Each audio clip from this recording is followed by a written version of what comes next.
With this said, we shall now proceed by introducing our esteemed chief guest for the event, Dr. D. Nageshwar Reddy sir. Dr. D. Nageshwar Reddy sir, the founder of Asian Institute of Gastroenterology, stands as a true luminary in the field of healthcare. His tireless dedication and profound expertise have not only transformed AIG into a world-renowned foundation, but have also significantly advanced the realm of gastroenterology.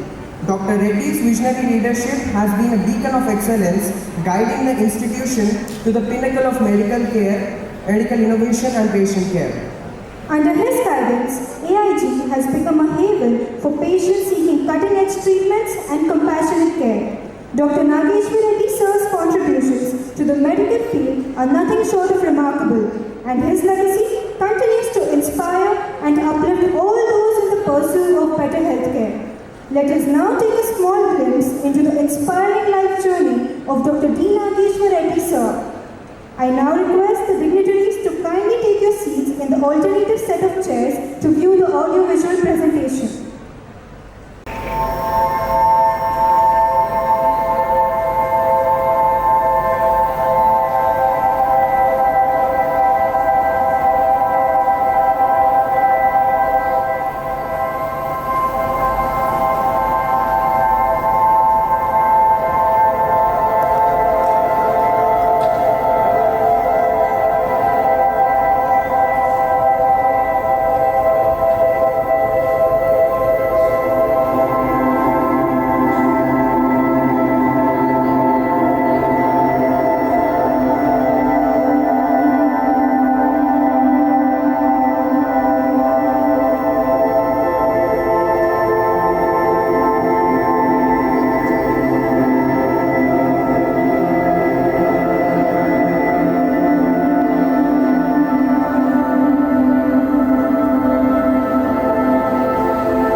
Dr. D. Nageshwar Reddy sir to deliver the inaugural address.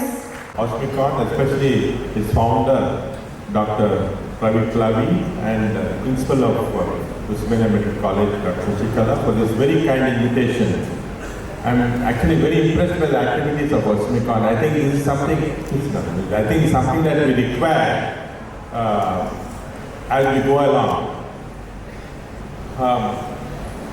Good morning, everybody. So one good thing is I see that there are more girls here than boys. That's a very good sign. That also shows that the country is progressing in all areas. And I think generally the statistics to show that girls probably make better doctors than boys. Do you agree? Yeah, I agree. Okay. So I thought today I'd talk to you a little different from, I think lights can be stopped probably. No? They're hitting light. Yeah, the lights are there. So what I'm going to talk today is a little different from science, from research. What I'm going to talk to you about is what medicine really is as a practice. And I'm giving this talk, we have very seniors here, practicing doctors. Rakesh is there. and they'll appreciate that medicine is not just science. Next slide. Medicine is actually a combination of science, art and empathy. Let me start with this very famous painting. This was Sir Luke Fields who painted this, because if you can go back, take out the next slide. So this is a very famous painter whose daughter was dying of a diarrheal disease. This is 1887, before the era of antibiotics. There were no scans, there were no magic bullets to treat this child. But you can see the country doctor here showing a lot of empathy with this child. The parents who were in the background, Sir Luke Fields, was so impressed with this that he painted this, the most famous painting on a doctor. If you go to Google and say painting on doctor, you will get this. It's a very, very famous painting. So this actually shows you that medicine is a lot of empathy involved. So medicine is art, science and empathy all together.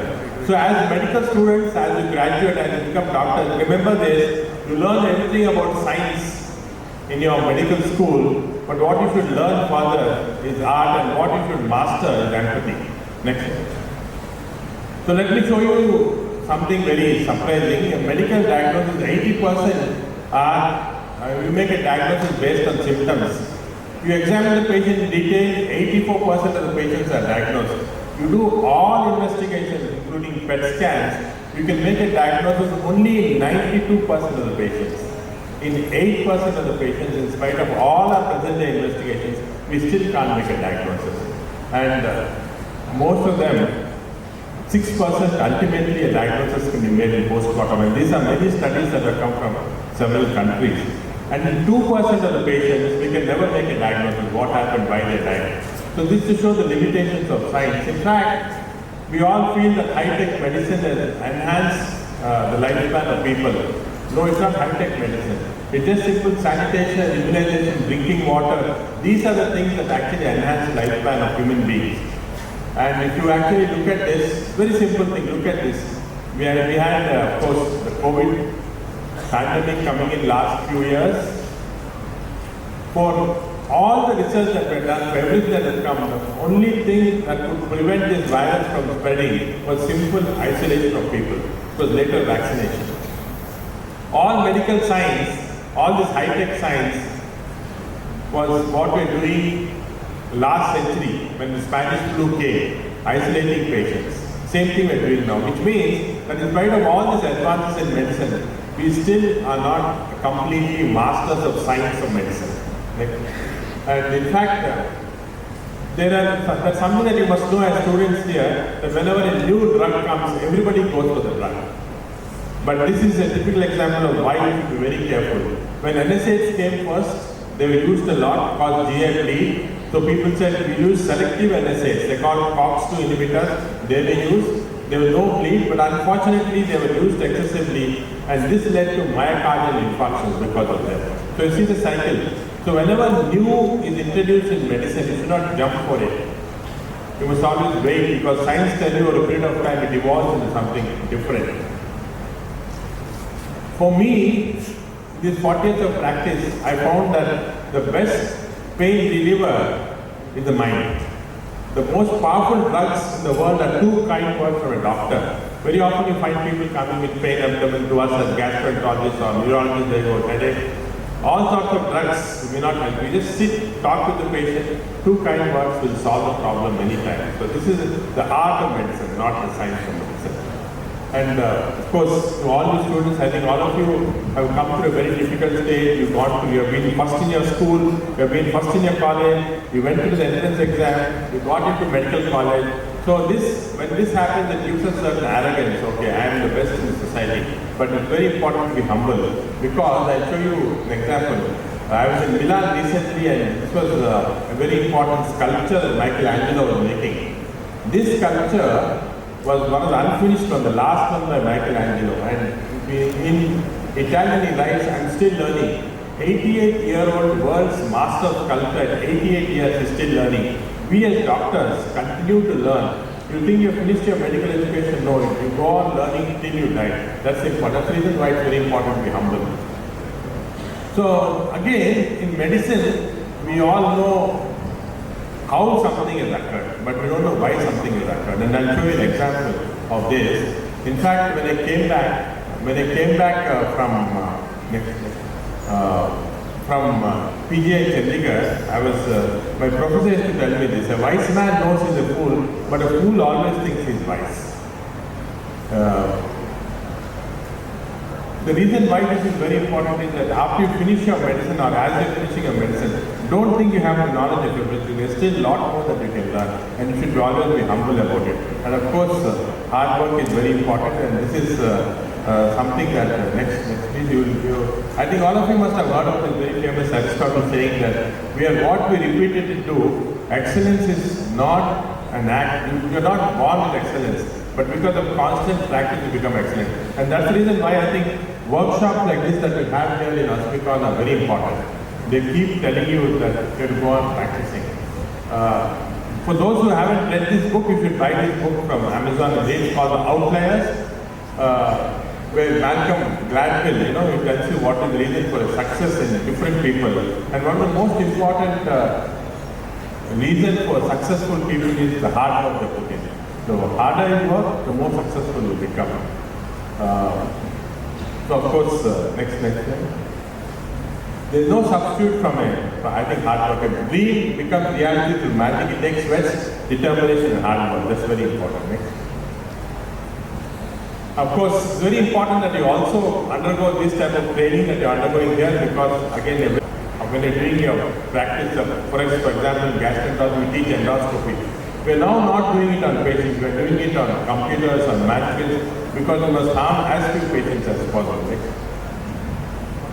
Of course, you can't become perfect without practice, and let me show you this video. It's a very startling video. This is an Air France flight which is being driven by a pilot who has not been trained adequately. Fortunately, there are not many people in the flight, and as this flight goes, you'll see that it's down because the training pilot didn't have adequate practice. And there are only two professions in the world where if you're not adequately ventilated, you can harm people. And one is pilots, of course, they harm a lot of people, and doctors. If you're not adequately trained. So that's the reason why, again, this becomes very important. A conference like this is very important because you're constantly in workshops next year. The other important thing I suggest to you is to get along with the colleagues as you go along. Teams are very important. We all, as doctors, as students, we're all taught to be alone. We fight this battle alone. We're not forming teams like, say, what happens in IT or other things.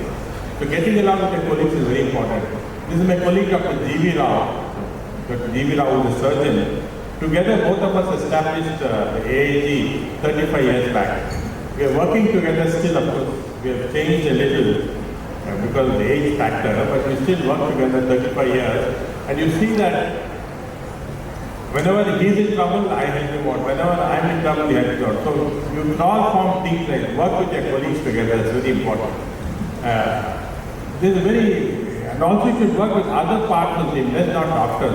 It's a very important study that was published recently, when they showed that every July in the United States, the mortality in the hospitals increased dramatically.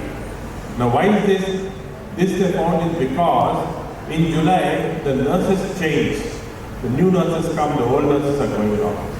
So nurses are also a very important component. So why I'm telling you this is, as doctors we become arrogant, we don't want to listen, we start shouting at nurses, or we think the paramedical staff are not important. That's not right. They are also very important. The nursing staff is also, like similarly, even the ward boy is very important part of the team. You should respect them and work with them as a team. The other important thing is you'll have complications coming in. As you're going along, you have these complications coming. It's important to know how to deal with this. Next step. Go back before. So this is another very important book I want you all to get from Amazon. Before you finish your medical education, take a picture of this. This is one of the most important books that I have read in medical. It's called The Complications. It's written by Atul Gawande, a very famous Indian doctor working in Harvard. And he was surgical training was undergoing. Next slide. And let me read this with you. He says, we look for medicine to an orderly field of knowledge and procedure, but it's not. It's an imperfect science, an enterprise of constantly changing knowledge, uncertain information, valuable individuals, at the same time lives on line. There is science in what we do, yes, but also habit, intuition, and sometimes faith or blessing. The gap between what we know and what we aim for persists, and this gap complicates everything. In other words, there is a lot of gaps in medical science. We should know that these gaps exist, that complications can happen in spite of what we do. It's the art of medicine which is going to save you from these gaps. So medicine is not from and never been an exact science. Despite the exercise of greater skill, things can go wrong. And this is when you should, as doctors, know how to deal with the complications, with the related patients and so on. Next. So we should also be taught, I think I was discussing with Dr. Pravi today that communication skills, I think, is part of OSMECON, but also we should be taught how to break bad news to the patients. We are never told how the patient dies, something happens, how should we talk to the relatives? This is also an art that we should start developing. This is a very important art. Because this we call the responsible response. A patient you are looking after dies, and then you have to look after the patient. How do you do it? So you will make mistakes. You will make mistakes in your journey to become doctors, good doctors. And in this journey, you learn from the mistakes. This is very important. So initially when I started practice 40 years back, we could wear this badge and go along. I think our senior doctors here would also tell you this, that everybody should trust us as patients, but no longer. Now patients are very informed. They are called Google doctors. They go to the Google, they come up with everything themselves. So the trust you should develop is very important. Because informed consent is supposed to take from patients are getting more and more difficult.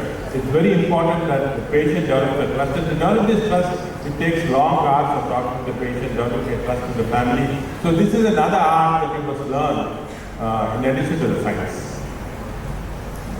The other important thing is that as you finish your medical college, the most important thing is not to forget your teachers, because they are the ones who actually instilled in you, taught you, and it's important to be grateful to them. And a teacher takes hand, opens the mind and touches the heart. This is very next slide. So this is something which you keep reading everywhere, and again I want to emphasize: a mediocre teacher tells, a good teacher explains, a superior teacher demonstrates. The great teacher inspires. And I'm sure you all had great teachers here, both at Ismaila and other colleges that you are studying. And I think OSMECON is actually a symbol of this, that how they can come together to create this. Of course, your parents also important, very important. And my advice for all of you as you're coming out is focus. Because only if you focus, you'll achieve. Have a target, have a smart target. I'll come to that later. Have a smart target. You focus on what you want to do. You want to go back to your city or village or town and practice, concentrate on that right now. If you want to specialize, start thinking of it right now. Keep thinking, keep a target. That's very important. Next. This is another, all of you are going to become good doctors because you have the skill. You are going to become, learn several things. Some of you are going to go into surgery, some of you are into other technique-related subjects. You are going to become very good doctors. But how do you become a great doctor? From a good doctor, how do you become a great doctor? And for this, you should read this book, which is The Power of Passion by Angela Duckworth. And what this book tells you, right, is this. That all of us as doctors, we have the talent, we have the effort, we have the skill. So this is a good doctor. Right? From a good doctor, you want to become a great doctor. And that difference is one difference, that is communication. So the good doctor to a great doctor is because of good communication skills. And I'm glad that this is a part of OSMECON again. You have lessons in communication skills, because unless you communicate with your colleagues, unless you communicate well with your patients, relatives, you can never become a great doctor. Next is, of course, how we should all succeed. So let me, in fact, I was talking to and then she said, all of us have become successful. How do I make you successful in 5 minutes?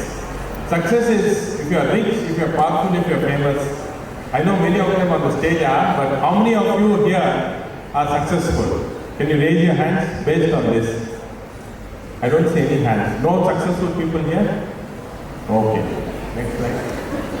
So I redefine success. Now success has changed. All the sociology journals report success as being happy. Success is being happy with what you are doing. How many of you are successful? Okay, everybody, 90%. See, 5 minutes I converted 90% into successful people. So all of you are there. You are right. So the most important thing is to be happy with what you are doing. If you are happy with what you are doing, then you are successful. You may be this MBBS doctor, you may be MD, you may be DM or MCH or whatever it is. If you don't have the satisfaction, you will never be successful. So whatever you do in your life, you have to be satisfied with it. So success is not an accident, it's the result of an attitude. If you think you can do, you can. If you think you cannot, you cannot. You are right either way. So the most important thing is the attitude that you have when you become successful. Because I found when we are managing our hospital that we ask people solutions. The winner has a solution for every problem. The loser has a problem for every solution. So you have to decide whether you want to be a winner or you want to be a loser. And of course everybody wants to be a winner. So think positively. That's very important. Because there are 3 kinds of people. People who make things happen, people who watch things happen, and people who wonder what happened. So you should be in the first category. You must be the people who make things, because the real success comes to doers, not observers. So surround yourself with positive people. This is again very important. I find that the positive vibration among your group is very important. So if you have a negative person in your group, try and either change him or eliminate him. One of the 2 things. Because if you start, the negativity spreads. Everybody around you, positivity is very important. Because again, Shiv Kera is a good friend of mine, and I once asked him, what do you think successful people, why people become successful? He said this very important thing. Successful people don't do different things. They do things differently. The same things, but they do differently. So you may do a particular act in one way, and find that a very successful person is doing it a different way. So watch successful people, how they're doing, how they're behaving, and then you may have to sort of follow them. Next. Because failure is never final. I think because the only man who never makes a mistake is a man who never does anything.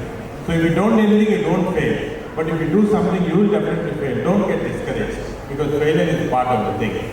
And the other important thing is start small. Everybody thinks that suddenly he wants to become a very big doctor, a very rich doctor, a very famous doctor, has not. This never happens. You have to start small. Start small. And small things become big, and then ultimately you achieve what you want. Next. So we started this journey several years back, 35 years back, GV Rao. We started very small with a 2-room practice in Panjagutta in a place called Medinova. Dr. Shishkala was mentioning this. And then over a period of time we grew, we gathered people. We had help from different parts of society, a lot of donors came to help us. And finally we now have an institution, AAG, which is a 1,000-bed hospital employing 5,000 people, 400 consultants, everybody publishing and doing well. And the reason we're successful is not because of me or DB, or the reason we're successful is because of the team. The team in medicine is very important. Unless you work as a team, you come together, understand each other, only then you can build institutions. So my 10th goal is that whenever you have something, you don't just think, I want to become a good doctor, I want to become. Make what is called the SMART goals. Be specific, be measurable. Okay, next year I want to join MD. After 3 years I want to do my DM. Achievable. Be realistic. Don't think you can suddenly become Abdul Kalam. You cannot. So it has to be very realistic also. And of course, time bound. So this SMART goals is something that must all keep within you. Make a specific time goal. Next. And other important thing, as you proceed to become doctors, this is very important, that you will have to sacrifice a lot of your family life, friends and so on to become successful. But remember this, analogy of a glass ball and rubber ball. Rubber ball is like a career. What happens in that? What happens is you drop it down, rubber ball bounces back. So you lose it, you lose job, you don't do well, you can always come back, bounce back. But a glass ball is family, friends and health. If you drop, it breaks. So never drop the glass ball.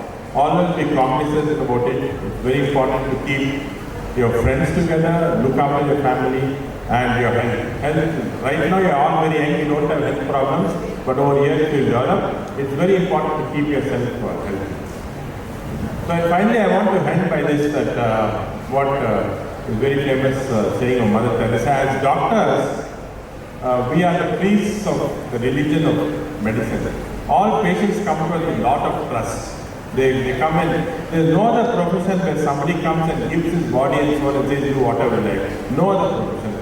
Only medicine is the only profession. So when they come to us with the trust, it's very important that we equally treat this trust as important. As he famously said, hands that help are holier than the lips that pray. And for a religious leader to say that, it's so important. The hands that help are holier than the lips that pray.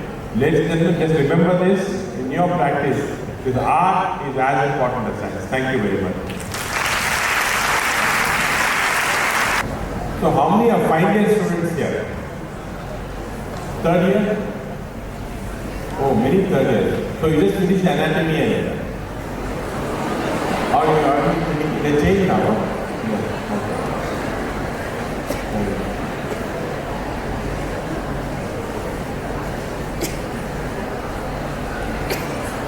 So you are very quiet, they are very shy. Yeah. No.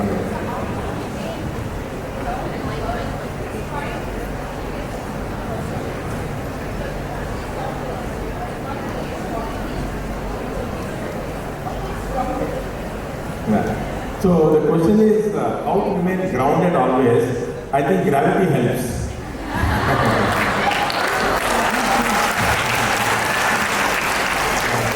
So I think it's very important to realize that whatever you achieve or whatever you do in life, there's always somebody who's done better. We're actually small spokes in this whole life. There's so many things happening in life. As I visited so many institutions all over the world, I see there's so many great people. And some of the greatest people are the most humble people. Once you lose your humility and become arrogant, you lose your greatness. I think this is very important. So to stay grounded and to realize that so many bigger things are happening beyond you. For those who believe in religion, destiny, it's easy to take that as a thing, but for those who don't also believe, you've got to realize that we have evolved over millions of years and each of us are contributing a small amount to what is going to happen. And I think this contribution that we all do is extremely important. However great a person is, he may be Prime Minister, he may be President, he may be a Nobel Prize winner. I've had opportunities to interact with many Nobel Prize winners. And what I find is the humility in them. Once you come to a stage, you realize that you're a small clog in this big wheel. Then we realize that there's nothing to be arrogant about.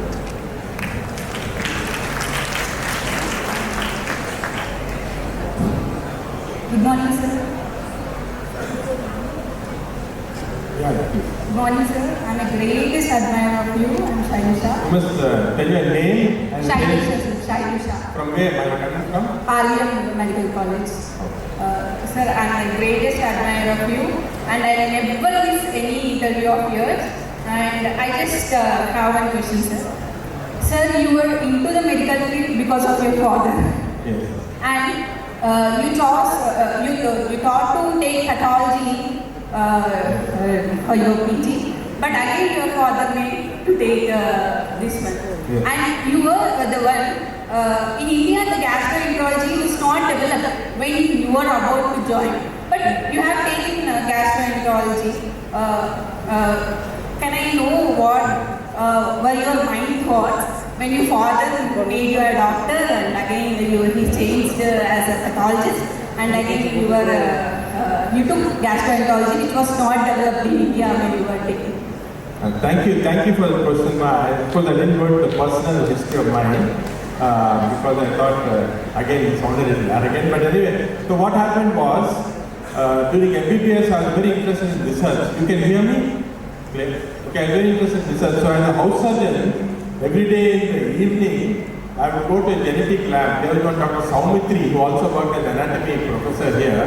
He was in Kannur at that time. So we sit in the lab and work till late in the night. So I was very interested. So we wrote the entrance exams for PGI, and at PGI Chandigarh, what happens is you get a ranking like NEET exam, 1, 2, 3, 4. So I came first in the exam, and and the first person who comes first, usually he takes medicine, surgery, pediatrics. So we're all sitting in a hall like this. They call me, okay, and number one, what subject you want? I said pathology.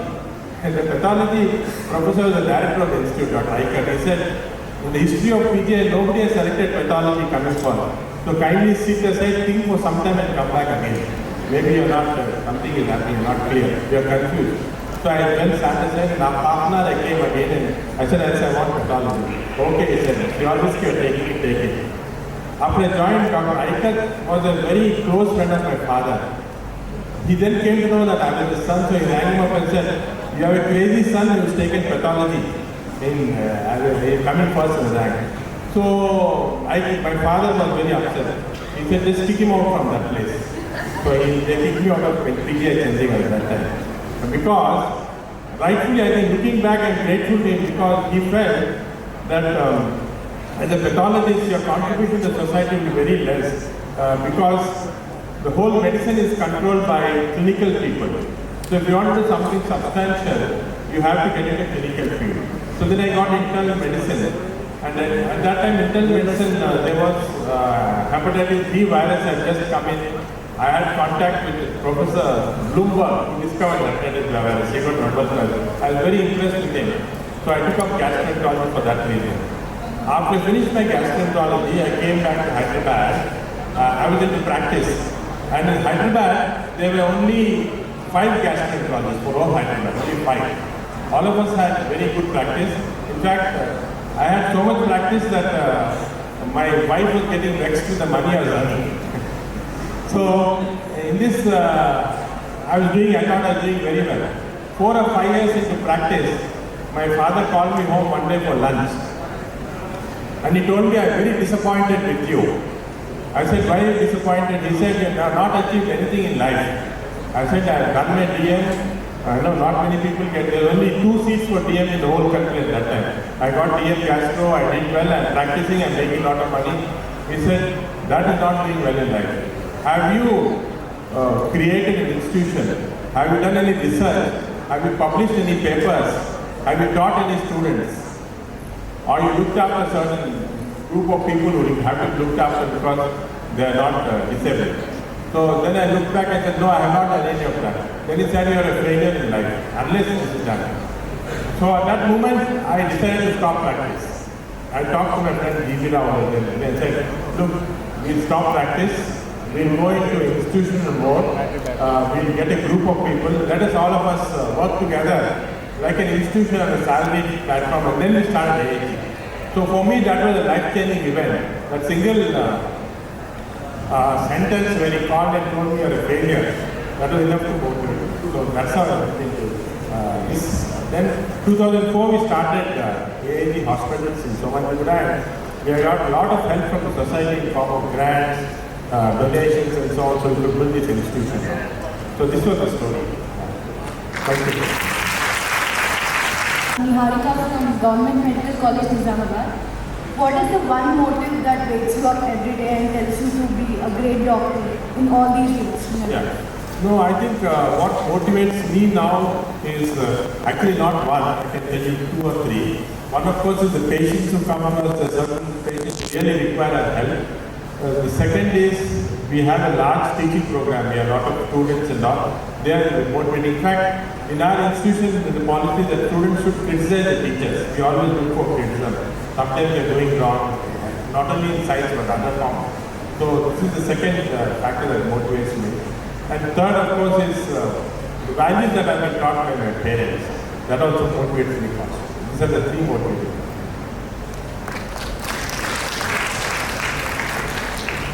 Good morning, sir.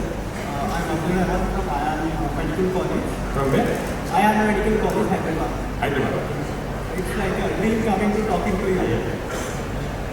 it's like dream coming true talking to you. I just have a simple question that with technology is advancing so rapidly, what are the duties of students that we need to follow? I just need advice regarding that. Yeah.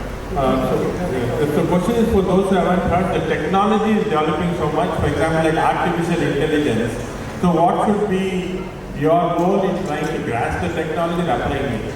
Technology is developing rapidly, but let me advise you one thing. In medicine, technology can never replace human hands.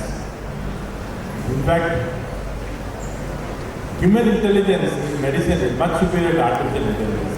There's a lot of hype in artificial intelligence. In fact, we have a department of artificial intelligence in a hospital, but artificial intelligence is dependent on our intelligence, what we feed it and then it comes out. So you should keep abreast with technology, especially if you're going into surgical or semi-surgical specialty. A lot of new things are happening, you must keep abreast, but never forget the human being behind the technology. So that's the reason why empathy is very important, and it's a very important study that showed that when patients are being seen in outpatients with similar disease, with two groups of doctors. One group of doctors were actually examining the patient, touching them, looking at the pulse and so on. The second group was not, just talking to the patient. Same medicines, but patients who were touched by the doctor improved much more rapidly than those who were not. So human touch is still the most important. Which is very important to differentiate between a good doctor and a great doctor is what I have heard. But according to our population statistics, we don't have as many doctors as that is necessary. So we tend to treat patient as just a disease. And sometimes when the OP is like 100 patients per day, we won't be able to show our humanistic side. On such days, when you are tired, when you have your own set of problems, what keeps you grounded to the fact that you are privileged enough to treat a patient? For you, what is that thing that keeps you, motivated enough to empathize with the other person all the time? Yeah, so we'll take that question first. I think a very good question, very practical question that you asked. Sometimes as doctors, we have over patients, especially in our country. In a Western country, if you appointments see only 20 patients a day, not more than that and so on. But here we are seeing sometimes 100 patients a day, especially in the Osmania OPD, you see, so maybe 200, 300 patients a day also. Now, one thing I'd like to tell you is that empathy doesn't depend upon the time you spend with the patient. In fact, it depends upon your eye contact with the patient, how you're talking to the patient, looking at the patient and so on. The empathy you can give in 3 minutes can be as good as empathy in 30 minutes. In fact, I train our doctors, because all of them are so busy, how in this very short time you should directly connect to the patient.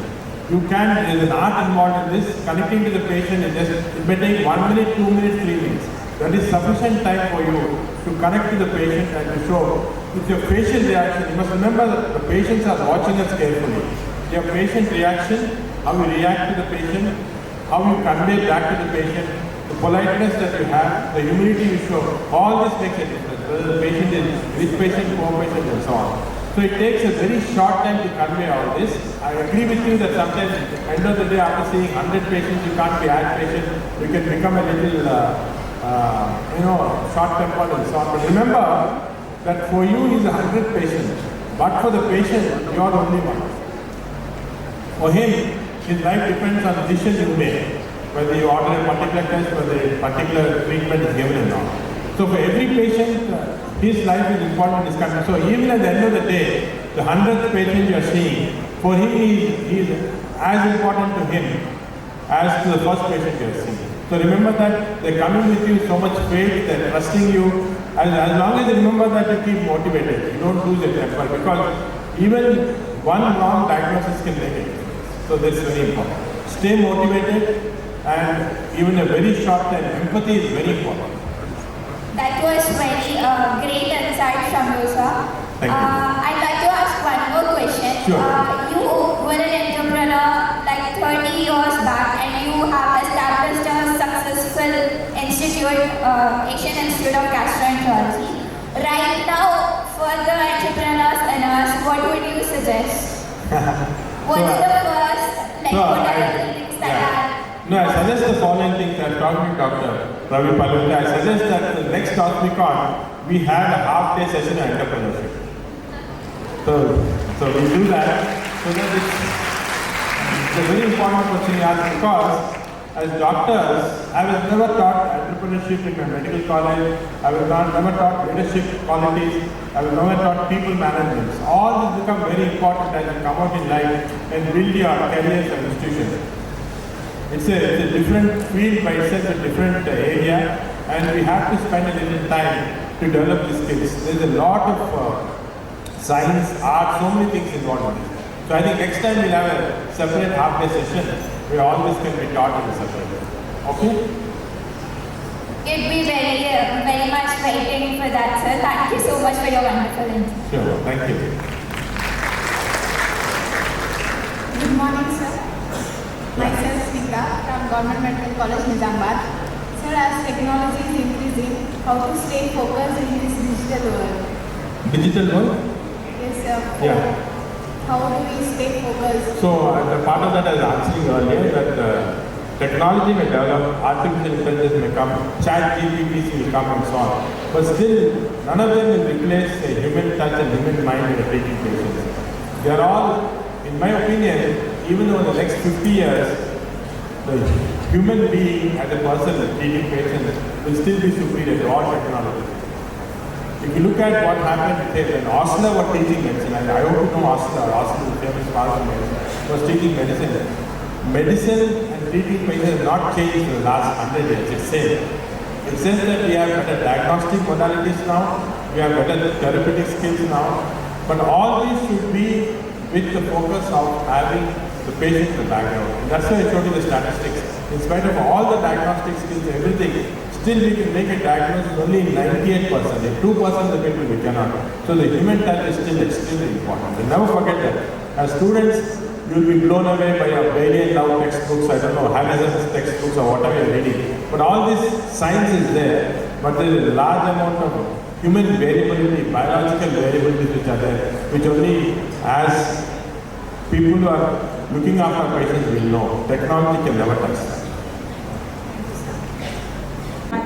Thank you for all the pro tips aided with an informative and interactive 10 advices that you explained so precisely out of care and concern for the next generation of future healthcare professionals. Your insights have left a profound impact on all of us, and your guidance will continue to inspire our journey.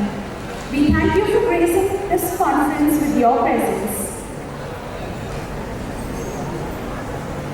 The souvenir of OSMECON2023 symbolizes more than just a tangible memento of our time together. It represents a reflection of our shared dedication to the pursuit of knowledge and innovation in the medical field. It serves as a reminder of the countless hours of hard work and dedication that have brought us to this point, and it encapsulates the collective wisdom of the medical community.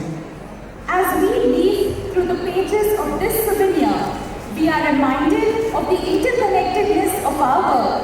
Every research paper, every case study, and every discussion that will be held in this conference will contribute to the collective body of knowledge that drives our field forward. Each of you, in your respective roles, will play a vital role in this ongoing journey of discovery.